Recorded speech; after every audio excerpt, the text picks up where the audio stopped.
জাতীয় নাগরিক পার্টির সিনিয়র যুগ্ম মুখ্য সমন্বয়ক আব্দুল হান্নান মাসুদ এবার কার দেওয়া গাড়িতে চড়েন সে বিষয়ে মুখ খুললেন। সম্প্রতি দেশের একটি গণমাধ্যমকে দেওয়া এক সাক্ষাৎকারে হান্নান মাসুদ বিষয়টি নিয়ে কথা বলেছেন।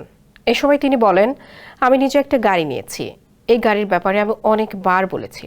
এটা নিয়ে সাংবাদিকরাও বিভিন্ন নিউজ করেছেন। গাড়িটা কার সেটা বের করেছেন। এটা একজন ব্যবসায়ীর গাড়ি, যিনি মূলত একজন জামাতপন্থী ব্যবসায়ী।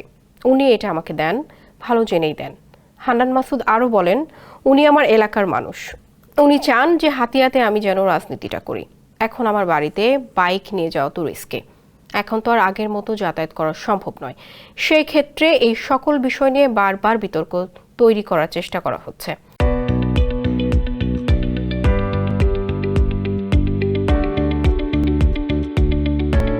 তিনি বলেন, আমার এলাকার ৩০০ প্রবাসী আছেন, যারা একটা গ্রুপ করে নিয়মিত আমাকে টাকা পয়সা দিয়ে যাচ্ছেন। তারা চান আমি যেন হাতিয়া থেকে নির্বাচন করে এমপি নির্বাচিত হই।